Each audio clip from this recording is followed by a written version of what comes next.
எல்லோருக்கும் வணக்கம். நான் Malini. Welcome to cook with Malini. நம்ம இன்னைக்கு ரொம்பவே டேஸ்டி அண்ட் ஈஸியான ஸ்நாக் ரெசிபி தான் பார்க்க போறோம். குழந்தைங்க ஈவினிங் டைம்ல ஸ்நாக்ஸ் கேட்டு அடம் பிடிச்சாங்கன்னா இந்த மாதிரி ஈஸியான 3 விதமான ஸ்நாக்ஸை ட்ரை பண்ணி பாருங்க. ரொம்பவே ஈஸியா ரெடி பண்ணிடலாம். குழந்தைங்களுக்கு ரொம்பவே பிடிக்குங்க.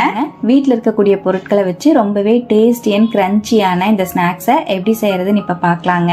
ஃபர்ஸ்ட் மிக்சிங் பவுல்ல ஜல்லடை வச்சிருக்கேங்க. 1 கப் அளவு அரிசி மாவு சேர்த்துக்கலாம். வீட்டுல அரைச்ச அரிசி மாவு தான் ஆட் பண்ணிருக்கேங்க. இடியாப்ப மாவு இல்லைன்னா நார்மலான அரிசி மாவு எது வேணாலும் சேர்த்துக்கலாம். நான் வீட்டுல அரைச்ச இடியாப்ப மாவு சேர்த்திருக்கேன். அரிசி மாவை நல்லா சலிச்சு எடுத்துக்கலாம். இந்த மாதிரி நல்லா சலிச்சுட்டேன். இது அப்படியே இருக்கட்டும். இன்னொரு பேன்ல எந்த கப்ல அரிசி மாவை அளந்தமோ அதே கப்ல 1 கப் அளவு தண்ணி சேர்த்துக்கலாங்க.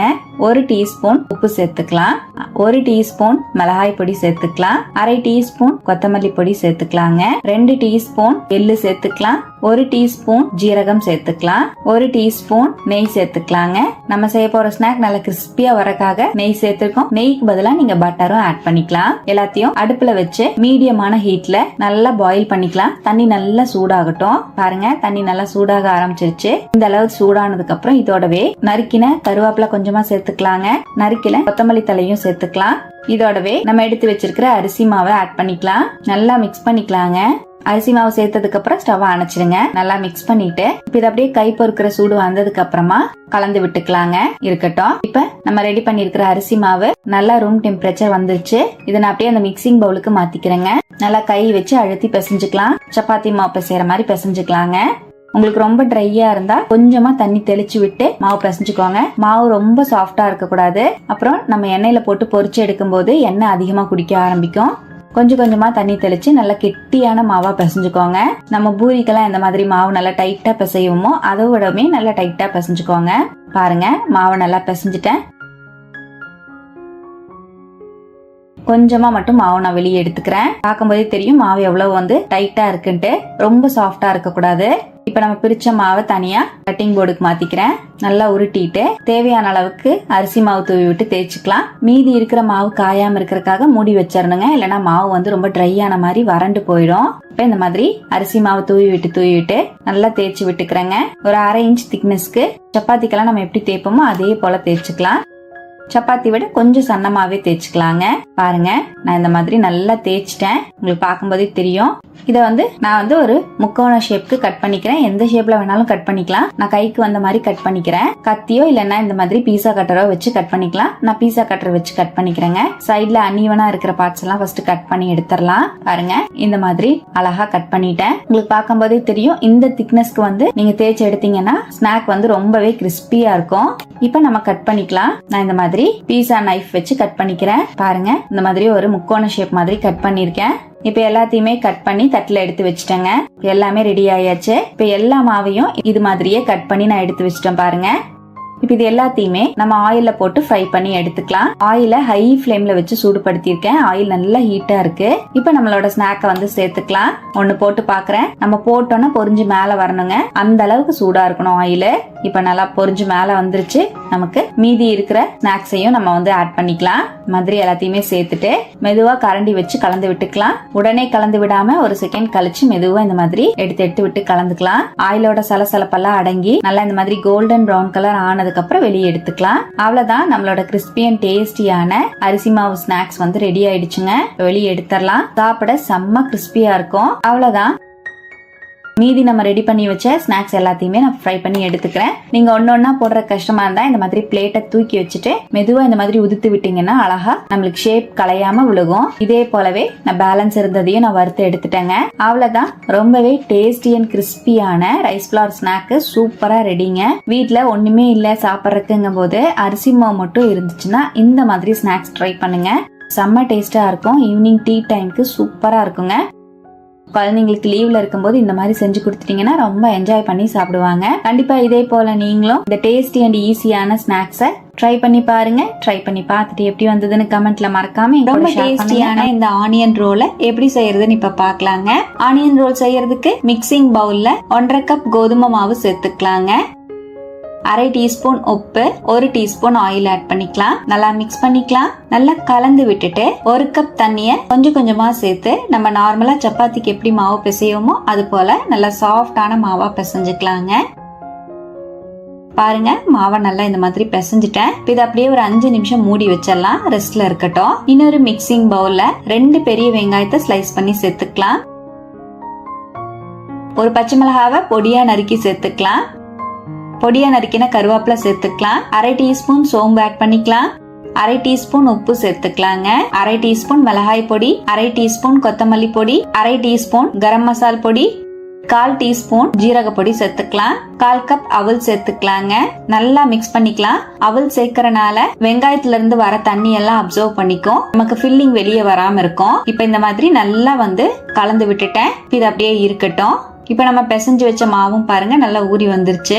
நம்ம நார்மலா எப்படி சப்பாத்திக்கு பிரிப்போமோ அதே போல உருட்டிட்டு நம்ம பிரிச்சுக்கலாம். இப்ப எல்லா மாவையும் நான் இந்த மாதிரி பிரிச்சுட்டேன். ஒரு உருண்டையை மட்டும் நம்ம வெளியே எடுத்துக்கலாங்க. தேவையான அளவுக்கு கோதுமை மாவை தூவி விட்டுட்டு தேய்ச்சுக்கலாம். நம்ம நார்மலா சப்பாத்திக்கு தேய்க்கிற மாதிரி தான், கொஞ்சம் சன்னமா தேய்ச்சுக்கோங்க. இப்ப நான் இந்த மாதிரி சன்னமா தேய்ச்சிட்டேன். இப்ப இதுக்கு மேல ஒரு மூடி வச்சு கரெக்டான ரவுண்ட் ஷேப் மாதிரி கட் பண்ணி எடுத்துக்கலாங்க. இது நான் வீடியோ பர்பஸ்க்காக செஞ்சிருக்கேன். நீங்க நார்மலா எப்படி சப்பாத்திக்கு தேய்ப்பீங்களோ அது மாதிரியே தேய்ச்சுக்கலாம். இந்த மாதிரி நான் கட் பண்ணி எடுத்துட்டேன். பாருங்க இந்த மாதிரி மீதி இருக்கிற எல்லா மாவையுமே நம்ம திரட்டி கட் பண்ணி எடுத்து வச்சுக்கலாம். இந்த மாதிரி பிளேட்ல நம்ம எடுத்து வைக்கும் போது ஒரு சப்பாத்தி மாவோட மேல இந்த மாதிரி கோதுமை மாவை நல்லா தூவி விட்டுட்டு மேல அடுக்கி வச்சோம்னா நமக்கு ஒட்டி வராம இருக்கும். நம்ம சுட்டு எடுக்கும் போது பிரிக்கிறதுக்கு ஈஸியா இருக்கும். பாருங்க எல்லா மாவையும் நான் தேய்ச்சி இந்த மாதிரி கோதுமை மாவை தூவி விட்டு மேல அடுக்கி வச்சிருக்கேன். இப்ப நம்ம தேய்ச்சி வச்சிருக்கிற எல்லா மாவையும் தோசை கல்லுல ஒரு 2 செகண்ட் 2ல இருந்து 3 செகண்ட் சுட்டு எடுத்துக்கலாங்க. இப்ப நான் தோசை கல்ல மீடியம் ஃபிளேம்ல வச்சு சூடுபடுத்தி இருக்கேன். நம்ம தேய்ச்சி வச்சிருக்கிற எல்லா மாவையுமே அப்படியே சேர்த்துக்கலாம். தனித்தனியா சேர்க்கணும்னு அவசியம் கிடையாது. ஜஸ்ட் அந்த ஹீட் உள்ள அப்சர்வ் ஆனா மட்டும் போதும். இந்த மாதிரி ஏன் செய்யறோம் அப்படின்னா நமக்கு ஆனியன் ரோலை ஃப்ரை பண்ணி எடுத்ததுக்கு அப்புறம் எவ்வளவு நேரம் ஆனாலும் கிறிஸ்பியா கிடைக்கிறதுக்காக தான் இந்த மெத்தட் நம்ம ரெடி பண்றோங்க. நார்மலா ஆனியன் சமோசாக்கும் இதே மெத்தட் தான். பாருங்க இப்ப இந்த மாதிரி நம்ம சேர்த்த மாவை திருப்பி விட்டு லைட்டா இந்த மாதிரி மேல பபிள்ஸ் வர ஸ்டார்ட் ஆகுற டைம்ல நம்ம வெளியே எடுத்துக்கலாங்க. அவ்வளவுதான். ஒரு 2 செகண்ட் சுட்டு மாவு வெளியே எடுத்துட்டேன். இப்ப எடுத்த மாவு எல்லாத்தையுமே தனித்தனியா பிரிச்சு எடுத்துக்கலாம். நடுவுல மாவு நம்ம தூவி விட்டு இருக்கறனால பிரிக்கிறதுக்கு ஈஸியாவே இருக்கும். எல்லா மாவையும் இந்த மாதிரி நான் பிரிச்சு எடுத்துட்டேன். பிரிச்சு எடுத்துட்டு இப்ப நம்ம கார்னர்ஸ் எல்லாம் ஷேப்பா கட் பண்ணிக்கலாம். ஒரு ஸ்கொயர் ஷேப்புக்கு நம்ம கட் பண்ணி எடுத்துக்கலாங்க. அப்ப ரோல் பண்றதுக்கு ஈஸியா இருக்கும். இந்த மாதிரி கார்னர்ஸ் எல்லாம் கட் பண்ணிட்டு எடுத்துட்டேன். இந்த கார்னர்ஸ் கட் பண்ணது எல்லாத்தையுமே நீங்க ஆயில்ல ஃப்ரை பண்ணி எடுத்து சிப்ஸ் மாதிரி சாப்பிடலாம். சூப்பரா இருக்குங்க. இப்ப நான் இந்த மாதிரி ஸ்கொயர் ஷேப்புக்கு கட் பண்ணிட்டேன். இப்ப இதையுமே 2ஆ கட் பண்ணிக்கலாம். கட் பண்ணிட்டேன். பாருங்க நல்லா அழகா நமக்கு சமோசா ஷீட் மாதிரியே கிடைச்சிருக்கு. நம்ம ரோல் தான் செய்ய போறோம். இப்ப கட் பண்ண எல்லா ஷீட்டையும் எடுத்து வச்சுட்டேன். ஒரு சின்ன பவுல்ல ஒரு டேபிள் ஸ்பூன் கோதுமை மாவு சேர்த்துக்கலாங்க. ஒரு 1/4 கப் தண்ணி சேர்த்து நல்லா கரைச்சுக்கலாம். பாருங்க மாவு நல்லா கரைச்சு வச்சுட்டேன். இது நம்ம ஃபில்லிங் வைக்கும் போது வெளியே வராம இருக்கிறதுக்காக சீல் பண்றதுக்காக. இப்ப நம்ம தேய்ச்சி வச்சிருக்கிற ஒரு ஷீட்டை எடுத்துட்டு தேவையான அளவுக்கு ஆனியன் மிக்ஸ உள்ள வச்சுக்கலாம். அப்படியே மெதுவா மடிச்சு விட்டுக்கலாங்க. இந்த மாதிரி மெதுவா மடிச்சுட்டு இப்ப நம்ம ரெடி பண்ணி வச்சிருக்கிற அந்த கோதுமை மாவு மிக்ஸ அப்ளை பண்ணி விட்டுக்கலாம். அப்படியே ரோல் பண்ணிக்கலாம். 2 சைடுமே வெளியே வராம இருக்கிறதுக்காக கொஞ்சமா நம்ம அந்த கோதுமை மாவு மிக்ஸ லைட்டா மேல அப்ளை பண்ணி விட்டுக்கலாங்க. அப்ளை பண்ணி க்ளோஸ் பண்ணீங்கன்னா உங்களுக்கு ஈஸியாவே க்ளோஸ் ஆகும். பாருங்க இதே போல ஒவ்வொரு ஷீட்லயுமே நான் ஆனியன் ஃபில்லிங் வச்சு ரோல் பண்ணிக்கிறேன். அவ்வளவுதான். இப்ப இருந்த எல்லா ஷீட்லயுமே நான் ஆனியன் ஃபில்லிங் வச்சு ரோல் பண்ணி எடுத்து வச்சுட்டேங்க. கோதுமை மாவு நம்ம கரைச்சி வச்சிருக்கிறத வச்சு 2 சைடும் சீல் பண்ணி விட்டுக்கோங்க. உங்களுக்கு வெங்காயம் வெளியே வராம இருக்கும். அவ்வளவுதான். இப்ப எல்லாத்தையுமே இந்த மாதிரி பேக்கெட் மாதிரி பண்ணி எடுத்துட்டேன். இப்ப நம்ம ஆயில்ல ஃப்ரை பண்ணி எடுத்துக்கலாம். ஆயில் மீடியமான ஹீட்ல இருக்கணும். ரொம்ப ஹை ஃபிளேம்ல இருக்க கூடாது. இப்ப மீடியமான ஹீட்ல இருக்க ஆயில நம்ம ரெடி பண்ணி வச்சிருக்கிற எல்லா ஆனியன் ரோலையும் சேர்த்துக்கலாங்க. அப்படியே மெதுவா ஒவ்வொன்னா தனித்தனியா சேர்த்துக்கிறேன். போட்டு 2-3 செகண்ட் கழிச்சு மெதுவா திருப்பி விட்டுக்கலாம். அப்படியே திருப்பி விட்டு நல்லா கோல்டன் பிரவுன் கலர் வர அளவுக்கு ஃப்ரை பண்ணி எடுத்துக்கலாங்க. நல்லா பொன்னிறம் ஆயிட்டு எண்ணெயோட சலசலப்பெல்லாம் அடங்கி வரும். அந்த அளவு ஃப்ரை பண்ணிக்கலாம். பாருங்க நல்லா ஃப்ரை ஆயிடுச்சு. ஆயிலோட சலசலப்பும் நல்லா அடங்கிருச்சு. பார்க்கவே எவ்வளவு சூப்பரா இருக்கு. வெளியே எடுத்துடலாம். நம்மளோட டேஸ்டியான ஆனியன் ரோல் ரெடி ஆயிடுச்சுங்க. நம்ம ரெடி பண்ணி வச்சிருந்த எல்லா மாவையுமே போட்டு நான் பொரிச்சு வெளியே எடுத்துட்டேன். கடைசியா பொரிக்கும் போது ஒரு கொத்து கருவேப்பிலையை சேர்த்து அப்படியே பொரிச்சு வெளியே எடுத்துட்டேங்க. அவ்வளவுதான், குழந்தைங்களுக்கு ரொம்பவே பிடிச்ச ஈவினிங் டீ டைம் ஸ்நாக்கு செம்ம சூப்பரா ரெடி ஆயிடுச்சுங்க. பார்க்கவே எவ்வளவு எம்மியா இருக்கு பாருங்க. செம்ம கிறிஸ்பியாவும் இருக்கும், நல்ல முறு முறுன்னு உள்ள வெங்காய ஃபில்லிங்கோட சாப்பிட அவ்வளவு சூப்பரா இருக்குங்க. கண்டிப்பா இதே போல டேஸ்டியான ஈஸி ஈவினிங் டீ டைம் ஸ்நாக்கை நீங்களும் ட்ரை பண்ணி பாருங்க. ரொம்பவே டேஸ்டியான இந்த வெஜ் ரோல் ஃப்ரைட எப்படி செய்யறதுன்னு பாக்கலாங்க. ஃபர்ஸ்ட் மாவு வந்து பிசைஞ்சு வச்சுக்கலாம். அதுக்காக மிக்சிங் பவுல்ல ஜல்லடை வச்சிருக்கேன். 1.5 கப் அளவு கோதுமை மாவு சேர்த்துக்கலாங்க. நல்லா சலிச்சு எடுத்துட்டேன். இதோடவே ஒரு 1/2 டீஸ்பூன் உப்பு, 1 டீஸ்பூன் கருஞ்சீரகம் சேர்த்துக்கலாம். Kalonji seeds 1 tablespoon oil add பண்ணிக்கலாம். நல்லா கலந்து விட்டுறலாம். நம்ம சேர்த்த பொருள் எல்லாத்தையுமே நல்லா கலந்துட்டேன். 1 கப் அளவு தண்ணி சேர்த்து நல்லா பிசைஞ்சு விட்டுக்கலாம். கொஞ்சம் கொஞ்சமா தண்ணி சேர்த்து பிசைஞ்சுக்கோங்க. நமக்கு சப்பாத்தி மாவு மாதிரி பிசைஞ்சு எடுத்தாலே போதும். பாருங்க, 1 கப் அளவு தண்ணி சேர்த்து நல்லா பிசைஞ்சுட்டேன். நல்லா மாவு இந்த அளவு சாஃப்டா பிசைஞ்சிட்டு இதை அப்படியே ரெஸ்ட் விட்டுறலாம். ஒரு 10 நிமிஷம் மட்டும் ரெஸ்ட்ல இருக்கட்டும். நம்ம வெஜ் ரோல் ஃப்ரைடுக்கு உள்ள வைக்கிற ஃபில்லிங்காக இன்னொரு மிக்சிங் பவுல்ல 2 உருளைக்கிழங்க துருவி சேர்த்துக்கலாங்க. ராவ் பொட்டேட்டோ தான் சேர்த்திருக்கேன், வேக வைக்காத உருளைக்கிழங்கு தான் சேர்த்திருக்கேன். ஒரு பெரிய சைஸ் கேரட்டை துருவி சேர்த்துக்கலாம். ஒரு வெங்காயத்தை பொடியா நறுக்கி ஆட் பண்ணிக்கலாம். ஒரு கேப்சிகம பொடியா நறுக்கி சேர்த்துக்கலாம். 1/2 டீஸ்பூன் உப்பு சேர்த்து நல்லா மிக்ஸ் பண்ணிக்கலாங்க. இப்ப நல்லா கலந்துட்டேன். ஒரு 2 நிமிஷம் அப்படியே மூடி வச்சிடலாம். நமக்கு அந்த காயில இருக்கிற தண்ணி எல்லாம் ரிலீஸ் ஆகி வரணும். பாருங்க, நான் ஒரு 2 நிமிஷம் அப்படியே மூடி வச்சிருந்தேன். காயில இருக்கிற தண்ணி எல்லாம் நல்லா ரிலீஸ் ஆயிருக்கு. நம்ம இப்படியே வந்து உள்ள ஃபில்லிங் வச்சோம்னா ஃபில்லிங் எல்லாம் நம்ம வேக வச்சு எடுக்கும் போது வெளியே வந்துரும். அதனால இந்த தண்ணி எல்லாத்தையுமே நம்ம ஸ்குவீஸ் பண்ணிட்டு அதுக்கப்புறம் தான் நம்ம உள்ள வந்து ஃபில்லிங் வைக்கணும். அதுக்காக இப்ப நான் காயில இருக்கிற தண்ணி எல்லாத்தையுமே இந்த மாதிரி கை வச்சு நல்லா புழிஞ்சு எடுத்துக்கிறேன். இப்ப நல்லா இந்த மாதிரி ஸ்குவீஸ் பண்ணிட்டேன். பாருங்க எவ்வளவு தண்ணி இருக்குன்னு. இந்த தண்ணியை நீங்க வேஸ்ட் பண்ணாம குழம்பு செய்யும் போதோ இல்லைன்னா சூப் செய்யும் போதோ யூஸ் பண்ணிக்கலாம். ரொம்பவே நல்லா இருக்கும். இது அப்படியே இருக்கட்டும். இப்ப நம்ம ஸ்குவீஸ் பண்ணி வச்சிருக்கிற காய் எல்லாத்தையும் சேர்த்துட்டேன். இதோடவே பொடியா நறுக்கின மல்லித்தலை 1/2 கை அளவு சேர்த்துக்கலாம்.